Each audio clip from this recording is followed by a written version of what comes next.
we had this young man come in. His name was Jason McElwain. Everybody calls him J-Mac. And so he tried out for our JV team, and our JV coach came in and said, this kid is on the autism spectrum. He's very small in stature. He's not a very good player.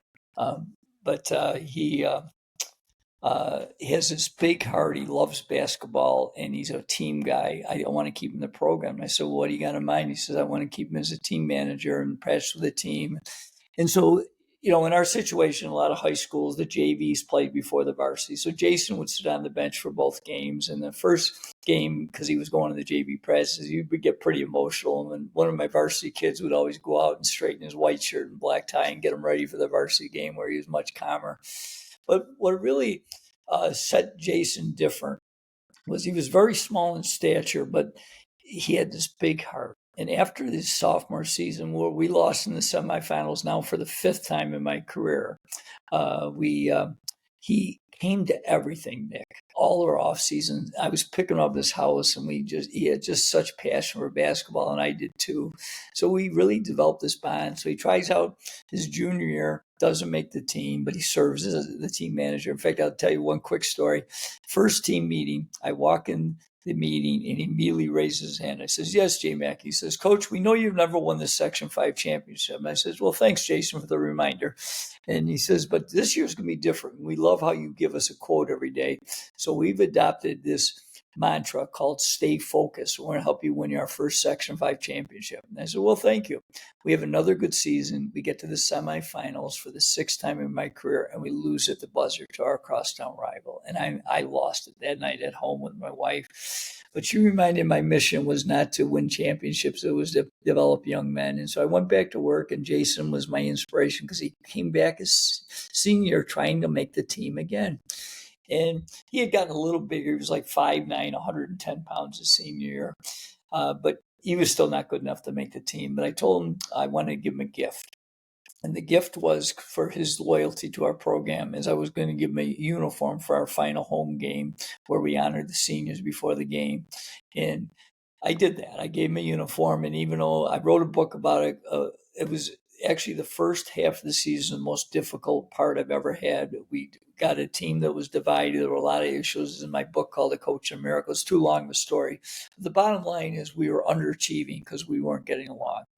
And Jason kind of was the rock, and I learned a lot, and I became vulnerable, and I reached out in a team meeting, asked them how we can unite. They finally started to share some things, and we started to play better towards the end of the year. And so senior night comes, and we had a really good crowd that night. We had a good student body following. They called themselves the Six Men. They would come in their black and gold school colors. And so I wanted to get Jason with enough time to score a basket. I thought if he could score a basket, that's a memory he'll cherish. Well, but I also, because we had a lot of internal strife, I knew I couldn't put him in until I got everybody in. So I got everybody in at the end of the third quarter, but I got Jason with just over 4 minutes to go. And when he came in for the first time, the place erupted. And our student body, what I didn't know, what Jason didn't know, one of our parents made these pictures of Jason's face, and they were like placards, and put them on paint sticks, and they gave them to the Six Men, our student body, and they showed those. And I got so overwhelmed with emotion when I saw that, because I had no idea that was happening. I sat down and tears started to roll down my face. Jason's now in his first game. First time he gets the ball, Nick, he's got it in the behind the 3-point arc at the right corner. He lets it go. The crowd, everybody stood in the crowd. He missed it by like 6 feet. And I kid people, I know you're not supposed to pray in the public schools, but I was praying, please, dear God, help him get one basket. Next possession, he has a shorter shot from about 10 feet. This time it hits the backboard, hits the rim, and falls off. I'm like, all right, God's starting to listen. We're getting closer. Third possession, he has another 3-pointer. This time it goes in, and the place just erupts. And I'm thinking to myself, God must be a basketball fan. Not only has Jason scored, he's got a 3-pointer. It can't get any better than this, right? Wrong. Well, for the next 3 minutes, you've brought up Kobe a lot. Well, Jason's idol was Kobe Bryant. In fact, he used to sign his name, Jason J. Mac Kobe McElwain. I kid you not. That's how much you like Kobe. Well, I'm going to fast forward and come back and just give you a couple last parts of the game. 6 months after that game, Jason's at the ESPY Awards. He's up for the ESPN Greatest Sports Moment of the Year. And I kid you not, Nick, One of the other 4 finalists was Kobe Bryant. Kobe had scored 81 points in a game for the Lakers that year. Jason met his idol and beat him out for the ESPY. Well, how did he do that? After that first shot, he comes down, he makes another 3. Then he makes a basket where his foot was on the line. Then he missed a couple, he made a couple. And the 2 things I'll never forget was about a minute ago. I'm sitting on the bench, tears still rolling down my face. I cannot believe what I'm seeing. And I get a tap on my shoulder.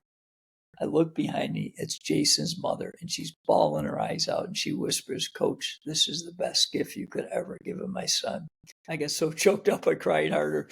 Then this is how the game ends. With about 10 seconds to go, our opponent, Spencerport, and I want to give kudos to their coach and players. They were really good sports. They score, and our player that takes the ball out of bounds, he normally would throw it to our point guard, but he throws it right to J-Max. So J-Max dribbling down the court, and I thought they were just going to let him go in and make a layup, a short shot. Oh no, he slows down. He pulls up 2 feet behind the arc. I'm like, Jason, don't shoot from there. You're going to ruin the moment. He launches his rainbow. Swish. I look over and it looked like the scene from Rudy. The whole gym ran on the court, and our players put him up on their shoulders, and he's got the game ball over his head. And at this point, Nick, I had no idea how many points he had. And our public address announcer comes on and says, the leading scorer for Greece Athena tonight, J-Mac, with 20 points, including 6 3-pointers. And it ended up, I didn't have I was not a marketing major, and I just wanted to do it. I thought it was the right thing to do. So I had to call it in our local newspaper. They didn't make much of a deal. And interesting enough, the famous adage of, it takes a village, right? Jason's speech pathologist, he had never come to a game before, but he had worked with Jason for 4 years. He called a local TV station the next day at school.